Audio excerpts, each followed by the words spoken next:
financial and critical success of Stanley Kubrick's Dr. Strangelove, or How I Learned to Stop Worrying and Love the Bomb, gave the visionary director a significant amount of momentum and leeway in getting his follow-up off the ground.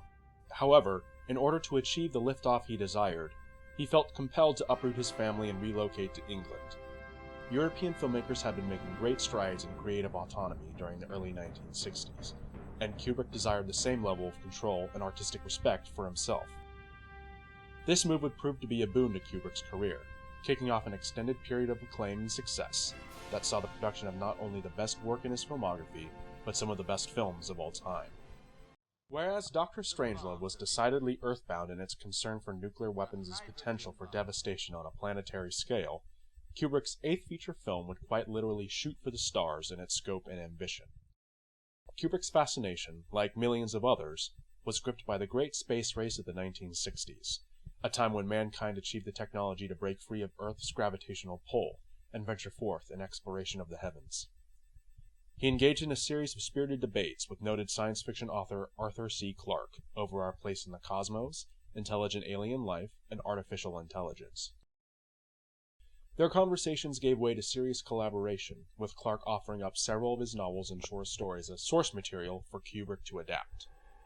Kubrick aspired to make, in his words, proverbial good science fiction film, and fashioned his narrative from a combination of Clarke's short stories, arranging them into an examination of mankind's evolution as a process aided by extraterrestrial intelligence. The result was 2001: A Space Odyssey, and its matter-of-fact and realistic, yet no less romantic, depiction of our spacefaring future captivated the imagination of millions. Kubrick's films have always been noted more for their craft and style than their cast, and 2001 reinforces that notion almost to an extreme, scaling back the characterization to the barest of minimums. Acting as his own producer, Kubrick had no one to object to his decision to drop traditional story structures and render the film instead as an enigmatic audiovisual experience. Dialogue is almost non-existent, with the first spoken line not occurring until we're already 25 minutes in. What little dialogue there is serves either as exposition, or as a means to move the story along in the simplest of strokes. Anything else is banal and ordinary, emphasizing Kubrick's thesis that space travel would be so commonplace by the year 2001 that any novelties would have worn off.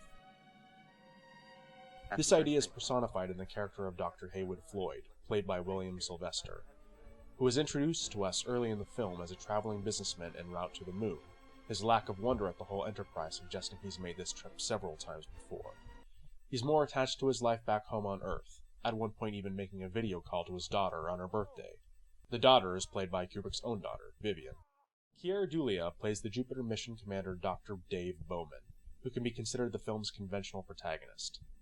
As the man chosen to lead a research mission out to Jupiter after the discovery of the first indisputable evidence of intelligent life outside of our planet, Bowman's personality is downplayed considerably. He is a blank, emotionless slate that tells us absolutely nothing about who he is as a person. The same can be said for Gary Lockwood's slightly more aggressive deputy, Dr. Frank Poole. Ironically, it's the self-aware, artificially intelligent supercomputer HAL 9000 that comes across as the most emotional, relatable character in the film. Voiced by Douglas Rain and represented only by a red light inside of a large glass lens, HAL 9000 possesses an omniscience that gives way to something resembling neurosis, and its ability to acknowledge its own existence leads to it actively protecting said existence at any cost when threatened. The visual style of 2001 marks a radical shift in Kubrick's aesthetic, not the least notable aspect of which is the director's return to glorious color, after 1960's Spartacus. Shot by cinematographer Jeffrey Unsworth in the staggeringly wide 220:1 Super Panavision aspect ratio, 2001 is a film that demands to be seen on the largest screen possible. Kubrick's panoramic vistas are rendered in large swaths of vibrant searing color, or, alternatively, inky blotches of black. He makes excellent use of the color red in particular, using it as a recurring visual motif to distinguish man from the colorless voids of space and technology. Red, as we all know, is the color of blood, the essence of life, so to speak. In the film, it is a color that belongs firmly in the domain of the humans. It's the color of Bowman's spacesuit, for instance, as well as the interior of the reconnaissance pods, the only part of the ship safe from the watchful eyes and ears of HAL 9000. Or so we think. However, as HAL 9000 becomes more human-like in its expression of concern, the balance of Red's ownership tilts decidedly in the computer's favor. It starts off with only the little red light in its eye, but much like the inside of the human body, Kubrick eventually reveals that HAL 9000's interior memory mainframe is literally drenched in red. Kubrick's camera work echoes HAL 9000's supposed infallibility in its compositional position, deliberately set back from its subject so that it may observe the action in a cold, clinical manner devoid of subjectivity. Kubrick's frame makes excellent use of depth, frequently incorporating one-point perspective compositions whose lines all converge towards a singular point in the distance.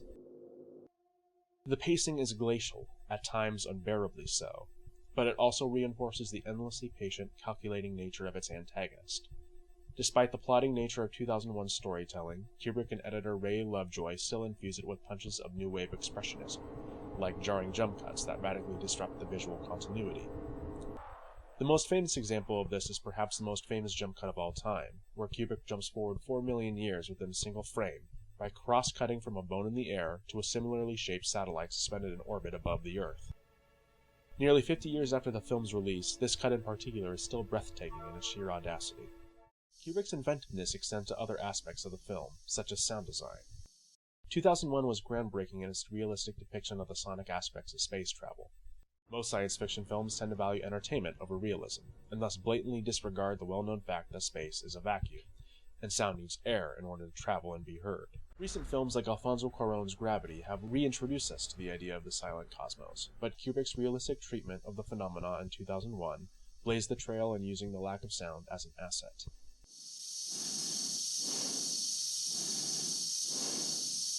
Long stretches of the film are just simply the sounds of the astronauts' breath inside their own helmets, and they are just as tense and exciting, if not more so, than they would be if accompanied by a richer soundtrack. Kubrick was praised throughout his lifetime as not just a gifted storyteller, but also as a pioneer in filmmaking technology. His inherent knowledge of the film medium gave him the confidence to create 2001's striking effects in camera, fully rendered onto the original negative so as to preserve the highest image quality. Despite having a team of visual effects artists at his disposal, it was Kubrick himself who accepted the film's sole Academy Award win for its visual effects. The irony of the only Oscar Kubrick ever won being the result of work he couldn't fully claim as his own surely must not have been lost on him. As an artist who demanded complete control over his projects, Kubrick prized shooting his films in the manageable isolation of studio sets. This also allowed Kubrick to impose his own design aesthetic on the sets themselves. 2001 must have been a very appealing project to Kubrick in that the demands of the story dictated shooting entirely on sound stages. This, combined with the need to create the various miscellanea of a futuristic existence, results in what is perhaps one of the most meticulously designed films ever made. Ernest Archer, Harry Lang, and Anthony Masters share the production designer credit under Kubrick's vision, creating a distinctly 1960s vision of the future. Kubrick and his designers incorporate banks of pure white light into their sets as a recurring motif throughout the film, such as the walls of the briefing room on the moon, the floor of Bowman's Baroque-style apartment suite in the Stargate sequence, and the entire interior of the Earth-orbiting space station. This has the effect of creating a cold, even light that eliminates all shadows and allows Kubrick to objectively examine his subjects like they were exhibits in a museum. The technology on display in 2001 is remarkably prescient. While full-scale space travel is not yet a reality, we do have several things that the movie predicted would be commonplace by the dawn of the 21st century, like portable computer tablets and video calls. Of course, any project into the future is bound to miss a few marks. Kubrick rather accurately predicted that space travel in the 21st century would give way to private corporations and commerce, rather than remaining strictly governmental or military endeavors.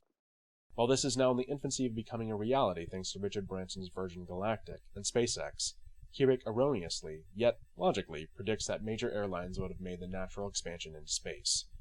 For instance, Dr. Floyd is seen flying to the moon in a Pan Am-branded spacecraft. Since Pan Am wouldn't last as an operating company long enough to even see the year 2001, it's easy to look back on Kubrick's inclusion and laugh. However, that would be losing sight of 2001's design as a valid historical document, an expression of our dreams and hopes for the future during the early romantic era of spaceflight. Given that we have been firmly grounded here on Earth ever since, that aspect becomes more poignant than ever. Kubrick's reputation as a fuser of indelible image and inspired music really begins in earnest with 2001. Whereas his previous films might have augmented an original score with adaptations of existing classical material, here Kubrick eschews a composer and a conventional score entirely. Inspired perhaps by the graceful pirouetting motions of the space station, Kubrick yet again made film history by pairing the sequence to the dizzying waltz of Johann Strauss's Blue Danube. Similarly, Kubrick uses Richard Strauss's bombastic classical piece, Also sprach Zarathustra, throughout the film, to symbolize the wonder of mankind's evolution. We hear it when the apes realize that bones make great tools, and we hear it again when Bowman re-enters our dimension and is reborn as a star child. Much like Blue Danube, this piece is ingrained into our collective social psyche and inextricably paired with visions of space and the cosmos. In addition to using classical music from romantic eras, Kubrick turns to compositions from modern maestros like Giorgi Ligeti, the man behind a fundamentally unnerving suite of cubes that accompanies the terrifying appearances of the Black Obelisk.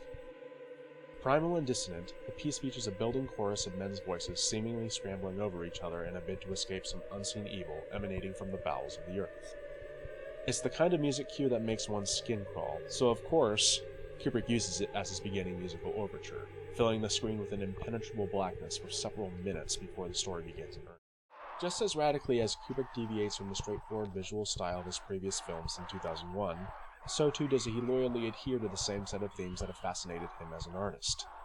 He uses the film's storyline about evolution as a conduit into further explorations of violence, essentially stating that it is a natural byproduct of the evolutionary process. If evolution can be described as survival of the fittest, then it stands to reason that those who can assert dominance over the ecosystem will prosper, and the only way to assert said dominance is by force. The apes' discovery of tools allows them to take charge of their own development, but it's only a short matter of time until they pervert the tool's original purpose for warfare. Mankind built its civilizations on the foundations of violence and war, and as such, it is a fundamental component of our humanity. 2001 filters its ideas about personhood and evolution through the lens of technology, another major theme in Kubrick's body of work. The character of HAL 9000 represents the countless ethical conundrums surrounding the concept of artificial intelligence, but most importantly raises the question, at what point does an artificial intelligence achieve personhood? The ship's human inhabitants view HAL 9000 as another crewmate, and they entrust their lives to its stewardship. We know the computer is as intelligent as humans, if not more so, because Kubrick shows it winning a game of chess against Dr. Bowman. As intelligent as it may be, HAL 9000 is still not a human, and cannot emote, yet it shows increasing signs of paranoia and neurosis as trouble mounts during the mission. It stands to reason that a self-aware entity would fight to defend its own existence, which the story of 2001 makes more than clear when HAL 9000 pleads with Bowman before being shut down. Throughout history, man has fashioned technology in service to its needs, but it's the tipping point in which technology itself emerges as a dominant species that captivates Kubrick's interest. Just as we now bear little resemblance to the apes from which we descended, one could argue that the next link in the chain of evolution will appear quite dissimilar to humankind. 2001 raises many questions, but it is here that its core line of questioning becomes clear. Will humanity's successor come in the form of cold machines, or does our destiny instead lie out in the vast expanse of the cosmos? 2001 also makes potent use of several of Kubrick's signature storytelling conceits as a way to imprint his stamp, despite the radical tonal departure from his previous work. While Kubrick formally dispenses with the omniscient voiceover narration that peppered his previous films, he essentially achieves the same purpose here with the incorporation of the all-knowing, all-seeing HAL 9000 computer. This is also the film in which Kubrick perfects his use of one-point perspective compositions, hypnotically luring us deeper into his world by traveling down the length of claustrophobic tunnels. An extreme version of this is evident in the infamous Stargate sequence, in which Bowman travels to another dimension entirely. Additionally, the rendering of Bowman's enigmatic apartment suite in the gilded style of Baroque decor points to Kubrick's fascination with the era, and serves as a link to a common thread that runs through his filmography in its disparate genres and styles. 2001 is no doubt a massively influential work, but it didn't achieve that status overnight. The film debuted in 1968 to severely mixed critical reception. Kubrick's intentionally obtuse storytelling frustrated countless old-school critics, but more enlightened critics immediately recognized the film's brilliance and importance. The film also had something of a slow start at the box office, until it caught on as a cult hit among young adults, who would come to late-night screenings, stoned out of their gourds no less, to lose themselves in the psychedelic Stargate sequence. The idea of the film as a cinematic milestone began catching on in earnest when the next generation of filmmakers, the generation that brought us Star Wars, credited 2001 as a key inspiration in their work. Over time, the film's legacy has only grown stronger, and its induction into the National Film Registry in 1991 ensured its preservation for generations to come. Perhaps his best known and most widely viewed film, 2001, A Space Odyssey rocketed Kubrick to the top of his field, cementing him as one of the most influential filmmakers of all time. Though Kubrick would not live to see the year 2001 himself, his groundbreaking work here assured that his legacy would carry on well into the 21st century and beyond.